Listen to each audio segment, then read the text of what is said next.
Bismillahirrahmanirrahim. Assalamualaikum warahmatullahi wabarakatuh. Waalaikumsalam warahmatullahi wabarakatuh. Ketemu lagi dengan saya Akbar Zainuddin di channel YouTube FPA Gontor. Saya sedang ada di Sumbawa. Dan kali ini kita bersilaturahim di pesantren Al-Hikmah Utan Sumbawa. Ini pesantren yang didirikan oleh Kiai Al-Hajj Syihabuddin Muhammad, alumni Gontor tahun 1986, konsul Bali dan Nusa Tenggara.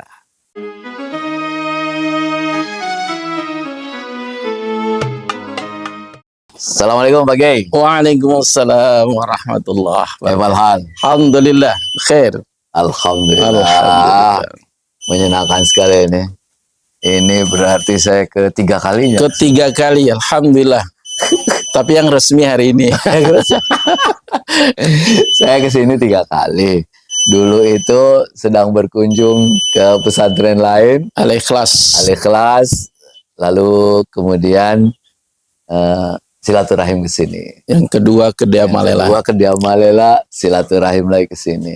Yang ini memang sengaja ke sini. Khusus. Kesana. Kita ada seminar motivasi, manjada-wajada, terus juga pembekalan untuk santri kelas akhir. Ini udah berapa tahun nih Ustaz, pesantren? Pesantren ini kalau dihitung dari resminya, peresmiannya gitu, berdirinya itu sudah 19 tahun memasuki 20 tahun. 19 memasuki tahun 20. Tapi kalau kita ambil dari awal apa namanya? Perintisan itu sudah 20 tahun. Oh, sudah 20 tahun. Iya, 2005 kan? Oh, dirintis 2005. 2006. Resmian pertama ya? 2006. Oh, 2006. 2006 baru itu resmi kita peresmiannya 2006. Antum 86 tamat. Berarti keliling-keliling dulu. Iya. Itu ya itulah, jadi setelah tamat dari Gontor tahun 2006 itu kan dulu itu tidak ada kewajiban mengabdi bagi alumni ya, tidak ditentukan, tidak ditentukan. Pengabdiannya pengabdiannya gitu. Itu bebas gitu loh. Pengabdiannya bebas di mana aja. Ya di mana saja, yang penting mengabdi kan. Nah tentu kita mengambil yang paling dekat dari daerah kita, dari rumah. Baru kemudian setelah itu ya karena saya ndak melanjutkan kuliah, jadi mengabdi terus gitu loh. Dari mengajar lah ya. Mengajar dari satu pesantren ke pesantren lain selama lebih kurang 20 tahun. Wah, Masya Allah, luar biasa, udah melotok lah ya. Itu antum gimana terpanggil untuk pulang diriin pondok itu? Nah itu yang ceritanya panjang itu Ustaz. Kita pendekin aja. Kita pendekin. Jadi setelah pengabdian pertama di Al-Ikhlas itu, kemudian karena tidak kuliah itu tadi, jadi terus kita ingin mencari wawasan. Ya. Kan dengan kuliah tidak mungkin karena beberapa pertimbangan dan lain sebagainya. Ya. Tapi dengan cara mengabdi gitu loh, dari satu pesantren ke pesantren lain. Di antaranya dari pesantren Al-Ikhlas Taliwang dan Kiai Zul ya. Kemudian setelah itu ke Jakarta. Jakarta Kiai Khalil. Kiai Khalil di pesantren Husnain Jakarta, Pasar Rebo waktu itu. Di Pasar Rebo. Nah, baru kemudian setelah itu ke Bondowoso. Darul Istiqomah. Oh, Darul Istiqomah. Ustadz Masruri kan? Ustadz Masruri. Nah, dari situlah kemudian sempat sebentar ke Timur Tengah. Dari Timur Tengah itulah kemudian kita kembali ke pulang kampung istilahnya, ke Sumbawa ini untuk membangun kampung halaman sendiri. Apa yang membuat antum itu tergerak? Oh, ini saya pengen diriin pesantren. Oh ya. Paling tidak ada 2 hal ya, 2 istilahnya. Kalau awalnya kan begini, ketika saya ada dua hal ya yang menyebabkan, makanya itu butuh waktu panjang itu. Pertama dari situasi dan kondisi gitu ya, situasi dan kondisi saat itu. Tapi sebelum itu dari nasihat-nasihat atau ya imbauan dari beberapa kiai yang saya temui, ya termasuk diantaranya pertama dulu ketika pertama kali setelah merit gitu ya, setelah perkawinan, kebetulan kan istri saya orang dekat situ lah gitu, orang dekat situ, sehingga saya sowan ke Pak Kiai Syukri, Allah yarham. Nah, di antara nasihat beliau itu mengatakan, ente tidak selamanya bersama Zulkifli gitu. Saya pahami bahwa itu ente harus mandiri. Tapi yang namanya kita saat itu kan enggak terpikir lah. Enggak terpikir sama sekali. Kan berat Ustadz dirikan pesantren itu. Ya kita jalan terus gitu. Terus kemudian yang kedua ada Ustadz Mahfud Hakim. Joresan waktu itu. Di Joresan, masih pimpinan Joresan. Tetapi beliau sudah mendirikan Al-Iman. Baru-baru beliau mendirikan Al-Iman itu, saya sowan ke beliau. Kan biasa kalau lebaran itu kan kita datang Ustadz ya. Sejarah istilahnya orang sana itu. Nah di saat itu beliau dengan bahasa yang sangat halus begitu. Beliau katakan, Pak Syihab gitu, panggil saya itu Pak Syihab. Mengurus pesantren orang lain itu tidak senikmat mengurus pesantren sendiri. Nah, itunya artinya ente juga harus dirikan pesantren, kira-kira gitu adanya itu. Itu dorongan lah ya. Dorongan. Kemudian yang ketiga, ketika saya kan setelah dari tadi ya dari Bondowoso, dari Jakarta terus ke Medan. Di Medan itu ada namanya pondok pesantren, bukan di Medan sebenarnya, di Rantau Prapat, Darul Muhsinin namanya itu. Di situ kita mendirikan pesantren memang di situ. Nah dari situ ke Bondowoso kan, terakhir Bondowoso itu. Nah terus dari Bondowoso itulah saya terus punya berkesempatan untuk ke Timur Tengah. Tapi bukan untuk belajar Ustadz. Ada kesempatan untuk bekerja di sana gitu, untuk lebih kurang 30 bulan lah satu kontrakan itu. Nah, ternyata di sana pun saya ketemu dengan banyak kawan-kawan yang satu pulau ini, yang Sembawala gitu.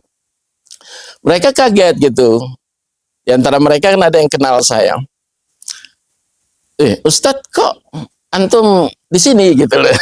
Karena kerjaan kita driver sana itu ya, sewak lah kalau orang sana bilang itu. Loh kenapa saya bilang? Antum tidak cocok di sini. Nah, itu kata dia itu. Antum mesti pulang, dirikan pesantren di Sumbawa. Nah, paling tidak 3 ini, termasuk juga Pak Yaizul memberikan motivasi, Kiai Masruri juga memberikan motivasi supaya kembalilah ke Sumbawa. Nah, kira-kira itu penyebab nasihat atau dorongan dari kawan-kawan termasuk kiai-kiai yang saya temukan. Nah, kemudian ada yang sifatnya eksiden yang tidak sengaja. Bukan. Jadi karena situasi dan kondisi. Keterdesakan. Itu karena waktu kan reformasi Ustaz. Ya. Waktu reformasi itu kita tahu bahwa daerah-daerah tertentu, ya, termasuk daerah Sumatera Utara, Jawa Timur dan lain, itu perhatian orang atau masyarakat waktu itu bagaimana membangun kampung halaman sendiri gitu. Padahal semestinya prinsip kita kan dimanapun bumi dipijak kan, di situ kita mas'ulun anhu gitu ya. Jadi awalnya saya berprinsip begitu. Jadi ya yang penting kita berbuat baik saja, bermanfaat bagi banyak orang, itu sudah bagus gitu. Tapi dengan adanya slogan-slogan kayak gitu, ya, kalau di Sumbawa ini ada namanya Sabalong sama Lewa. Itu artinya fid dunya hasanah wa fil akhirati hasanah. Keseimbangan antara dunia dan akhirat. Nah, di Sumatera itu ada moto mereka Marsipature Hutanabe, membangun kampung halaman sendiri. Di Jawa Timur ada gerakan kembali ke desa. Jadi hal-hal yang seperti inilah yang kemudian dalam tanda petik memaksa saya untuk pulang kampung, gitu Ustaz. Nah, Santun pulang. terus setelah itu ya sudah, dari kebetulan di klimaknya sebenarnya ketika di Riyadh, saya di Riyadh itu 30 bulan itu. Dengan kawan-kawan yang ada di sana kita rencanakan lah gitu. Kita rencanakan untuk pulang kampung dengan apa? Syarat saya bilang antum harus bantu saya gitu loh, dalam arti finansial gitu ya. Antum mulainya dari mana ya, bangun ini pesantren? Nah, kampus yang ada ini kampus 2. Kampus 2. Kita sebelum ke sini dulu kita di kampus pertama namanya kampus Letnan Munir, karena Letnan Munir itulah yang memberikan tanah, yang mewakafkan. Berapa banyak? Besar? Tidak banyak, hanya 11 are. Nah, ini kampus yang keduanya saya namakan kampus Hajah Hawang. Hajah Hawang itu ya pemilik yang memberikan, yang mewakafkan tanah di sini, nama beliau Hajah Hawang. Allah yarham ya, sudah meninggal ini. Ini 4 hektar Ustaz. Oh, ini 4 hektar. 4 hektar diwakafkan kepada saya. Karena saat itu saya cari-cari tempat memang. Ketika sudah penuh ya. Kan hanya 11 are itu kan kecil sekali gitu. Sementara santri kan bertambah. Jadi sudah tidak ada tempat. Saya carilah. Ternyata ketemu di sini. Dan hari ini alhamdulillah sudah ada 6 hektar dengan 6 hektar ya. Sudah 6 hektar. Penambahan-penambahan. Iya, penambahan yang kita usahakan. Gedung yang pertama kali dulu dibangun apa sih? Nah, gedung yang pertama aula ini. Aula ini ya. Ya, dulu ini sudah berganti dia. Berganti dari asrama jadi aula, jadi asrama jadi kelas. Awalnya kelas. Awalnya kelas gitu ya. Kemudian asrama dan kelas gitu ya. Asrama dan kelas. Akhirnya itu jadi asrama karena tidak ada tempat. Yang terakhir jadi aula. Ini gedung yang pertama ini. Makanya dinamakan gedung apa itu? Al-Fatihah mungkin itu karena yang pertama. Oh, jadi mulainya dari 11 are terus kemudian pindah ke sini. Pindah ke sini setelah kita mendapatkan wakaf dari apa namanya tadi, Al-Aghniyah itu. Pindahlah kita ke sini gitu loh. Tapi itu pun prosesnya panjang, karena ini dulu bukan seperti ini. Apa dulu? Hutan. Dulu ini adalah tempat apa ya? Kalau di sini lar namanya. Lar itu tempatnya kalau kerbau-kerbau Sumbawa itu dulu kan setelah cari makan di sawah-sawah, pulanglah malam gitu. Di sinilah tempatnya. Maka di sini ada 7 kubangan besar yang kita tutup itu. Jadi kalau dulu ini adalah tempatnya sapi dan kerbau gitu ya, yang dimiliki oleh masyarakat hutan yang ada di sini. Alhamdulillah hari ini santri yang ada di sini. Allahu Akbar. Mulainya berapa santri dulu? Kalau awalnya di sana dari 13 santri yang 13 mulainya. 13 yang datang gitu, yang itu pun kita cari, bukan mereka datang sendiri, kita cari mana yang putus sekolah itu, bukan yang mau, yang enggak mau, tapi kita paksa untuk mau. Pokoknya jadi santri gitu. Jadi ya? santri. Nah, dari 13 itu akhirnya setelah pertengahan tahun yang bertahan cuman 3 orang. Dari 13, 10 pergi. Nah, dari 3 itu bertahan tinggal 1. Itu 2026. Nah, 2026. Maka akhirnya karena cuma 1 orang dikembalikan lagi tahun depannya, kebetulan agak banyak. Ada 27 orang. anak yang satu ini kita masukkan ke dalam kelas yang Kelas baru. berikutnya ya. Itu Ustaz. Dari 13 mulai sampai sekarang sekitar berapa orang Ustaz? Jumlah santri? 220 220 orang. 220 santri lama 19 tahun. Jadi pertambahannya 10 lah setiap 10-11 ya. 11. Setiap tahun itu. Tahunnya ya. Ya untuk Sumbawa saya pikir sudah bagus lah itu. Iya ya. Untuk Bagus sini. karena jumlah masyarakat kita kan tidak sebanyak masyarakat yang di Jawa gitu. Nama Al-Hikmah Ustaz. Dari mana itu idenya? Nah, ide Al-Hikmah itu, nah itu tadi sederhananya gitu ya. Sederhananya dari perjalanan tadi Ustaz. Jadi saya setelah selesai di pendidikan di Gontor itu kan tadi saya katakan mengabdi di banyak tempat. Ya. Nah, yang apa istilahnya itu? Apakah kebetulan atau memang setiap pesantren yang saya masuk itu selalu tahun ketiga Ustaz. Oh. Di Al-Ikhlas itu saya masuk tahun ketiga, baru pindah beliau dari kota ke yang ada sekarang. Di Pak Masruri itu di Bondowoso juga saya masuk tahun ketiga. Di Pak Khalil itu saya masuk tahun ketiga. Termasuk di Sumatera. Jadi kira-kira itulah yang menempa gitu ya. Menempa saya untuk kemudian ya saya pikir perjalanan itulah. Jadi hikmah dari perjalanan itu termasuk sempat ke Timur Tengah itulah hikmah kira-kira dari hikmah perjalanan dari hidup ya. Itu kalau sederhananya gitu. Kalau kita ingin lebih dalam lagi tentu wa may yu'tal hikmata faqad utiya khairan katsira. Wa may yadzakkaru illa ulul albab. Kira-kira gitu Ustaz. Nah, antum mulai kan? Nah, sistem pendidikan pengajaran di sini gimana Ustaz?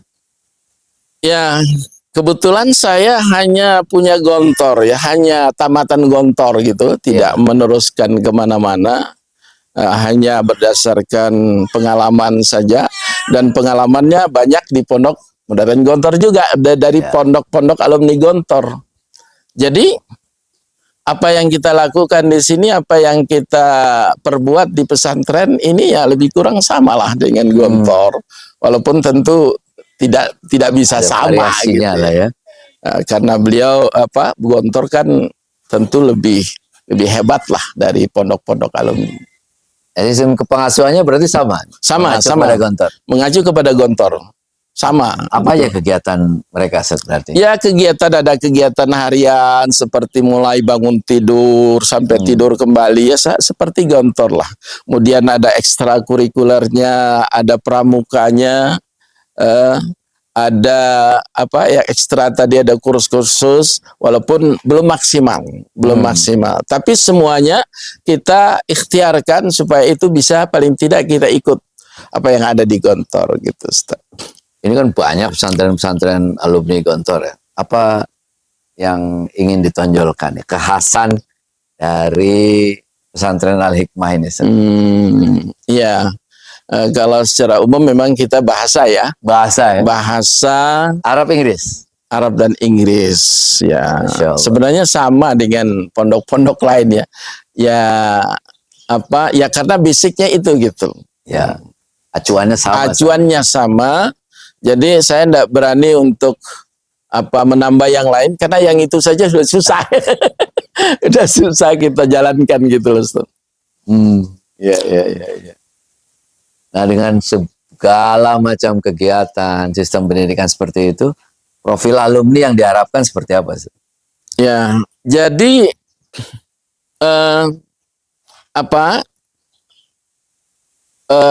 alumni yang kita inginkan atau bisa dikatakan sasaran tujuan goyahnya ataupun alumni seperti apa gitu ya.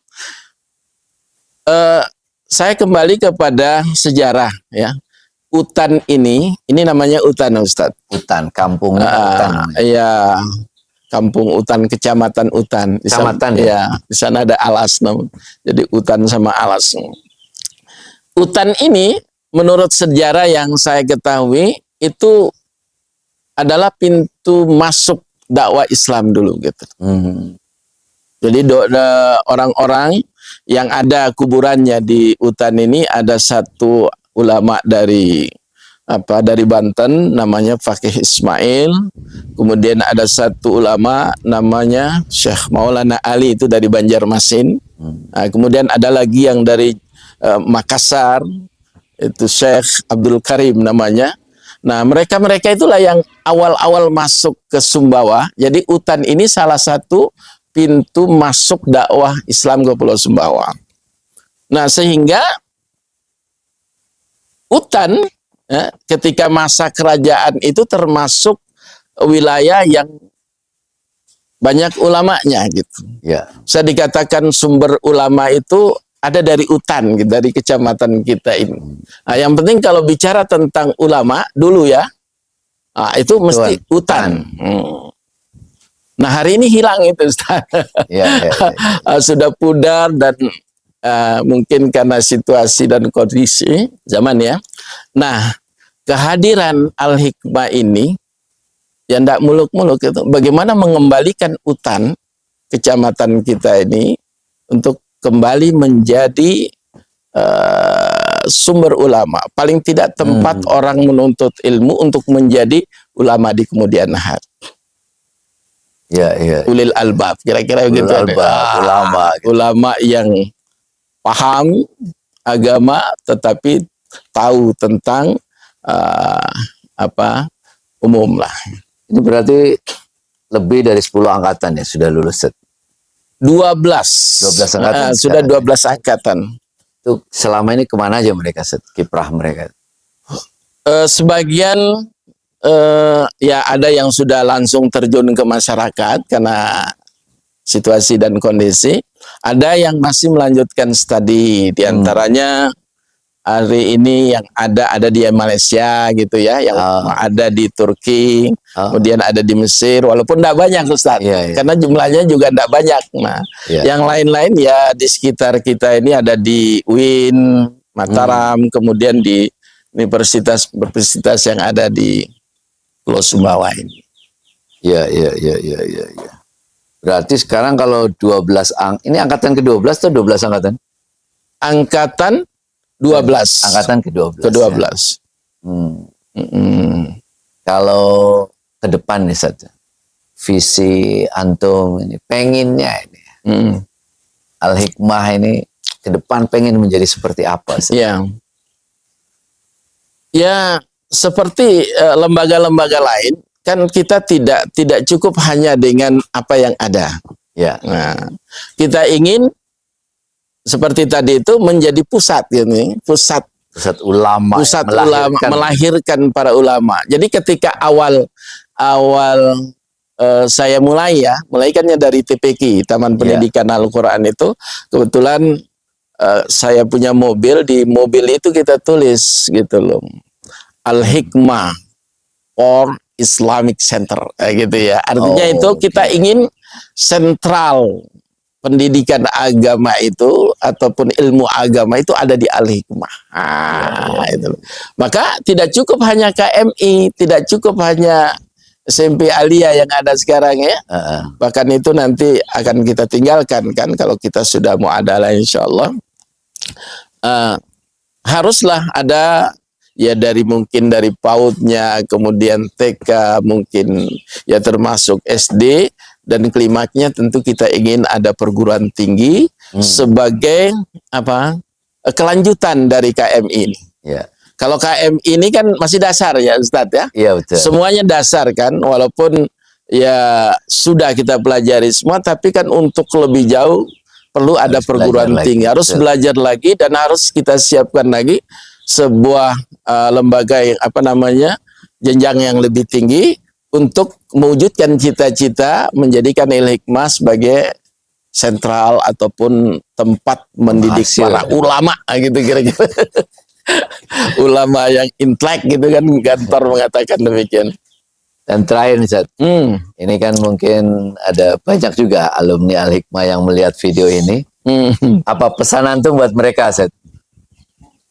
Ya, bagi anak-anak yang anak-anak Al-Hikmah ya. Iya. Anak-anak Nah, Al-Hikmah tentu ya saya dari awal mengharapkan mereka itu untuk tidak berhenti belajar gitu.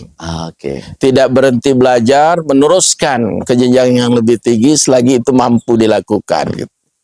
Ya, termasuk mungkin kepada kawan-kawan yang ingin mendirikan pesantren gitu ya. Saya pikir tidak usah terlalu berpikir lama gitu. Kalau ada kemauan, ibda wakat gitu ya. Mulai saja. Nanti sambil setelah dimulai, kemudian pelan tapi pasti kita benahi, sehingga nanti terwujud seperti apa yang kita inginkan. Iya. Berkiprah aja. Kita mulai saja ibda kan gitu Ibda, ya. Ibda binafsik katanya. Mulai dengan diri sendiri, mulai dengan apa yang kita miliki, dan mulailah dari sekarang gitu loh. Tidak perlu terlalu panjang pikir, itu kalau terlalu panjang nanti terlambat memulainya. Insyaallah. Alhamdulillah. Barakallah Pak Kiai. Syukron katsir. Mudah-mudahan cita-citanya tercapai ya. Amin. Mudah-mudahan di sini antum juga selalu sehat. Amin. Insyaallah. Sehat. Ya. Para santri terus berkembang maju. Insyaallah. Juga terus maju. Kita doakan sama-sama ya. Mudah-mudahan Al-Hikmah Utan Sumbawa ini bisa terus maju dan berkembang. Amin. Allahumma amin. Demikian, terima kasih teman-teman sekalian. Jangan lupa untuk like, share, dan subscribe. Ketemu lagi di video-video selanjutnya. Salam manjada wajada. Assalamualaikum warahmatullahi wabarakatuh. Waalaikumsalam warahmatullahi wabarakatuh.